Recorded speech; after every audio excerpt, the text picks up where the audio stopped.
Morning. Each year, 1.35 million people leave their homes to access their very basic rights to healthcare, to education, to livelihood, but never come back home. They are snatched away abruptly and brutally in road crashes. Over 90% of these people live in low and middle income countries like India, which alone sees about 150,000 deaths each year. That's about 420 deaths every day, the capacity of a Boeing 747-400 aircraft. This reality came rushing home to me on 5th April 2007 when I lost Shivam. You see, Shivam was more than just a little cousin for me. When I was only 12 years old, I saw my family go through a deep financial crisis. We lost everything.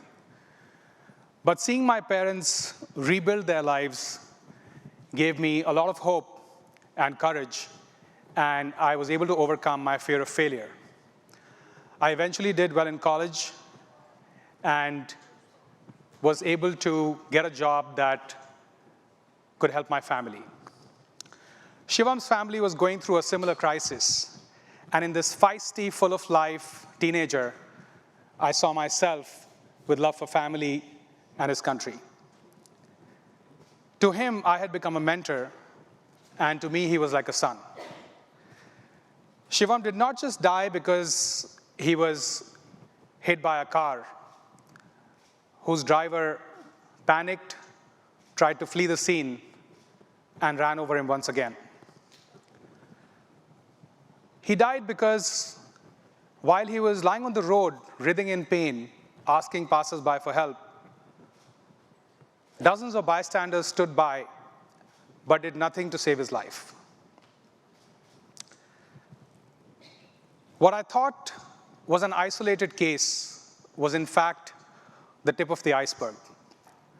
Nearly 50% of those who died in road crashes in India back then, that's 75,000 people, died despite having treatable injuries, and their lives could have been saved if they had just received help from a bystander. What drove public inaction was not just apathy. It was a very profound fear of the law, of getting harassed and intimidated by the police, by hospital staff, and having to go through court procedures, in some cases for decades.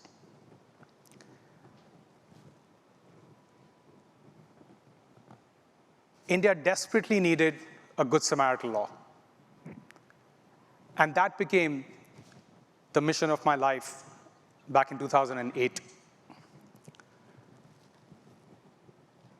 What I thought would be a nonpartisan issue received tremendous amount of resistance. I was ridiculed, gaslighted, and even threatened not to challenge police powers to detain and question Good Samaritans. With only assurances from policymakers and resistance from operators, I had no option but to persist. And that took me to take the government of India to our Supreme Court. I argued that the preservation of life was paramount.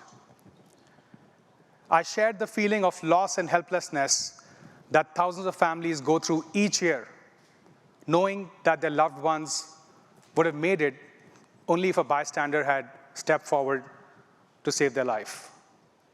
We all know what that feeling is like. The government, on the other hand, fielded its best lawyers to argue against us, but I was able to convince them that this was the need of the hour. I still remember standing in the Supreme Court of India on 30th of March 2016. The government of India had just withdrawn its opposition to our demand, and the Supreme Court of India instituted that day a nationwide binding Good Samaritan law that would protect and insulate all those who came forward to help the injured.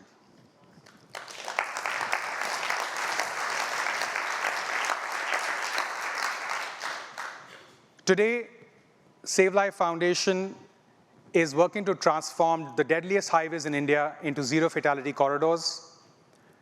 We are institutionalizing what works so that we become redundant and scaling the initiative beyond India to other low and middle income countries in need desperately of an intervention like this.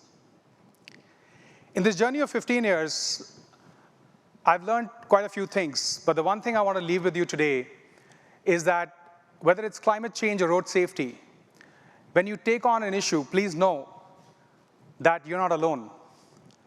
For every donor who said no to me, I found 5 who said yes.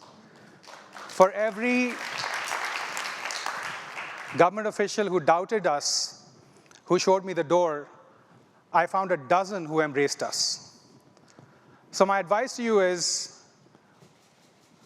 that if you are passionate about a problem, pick it up and know that you will find a tribe of change makers to support you, like many present in this room today. Thank you.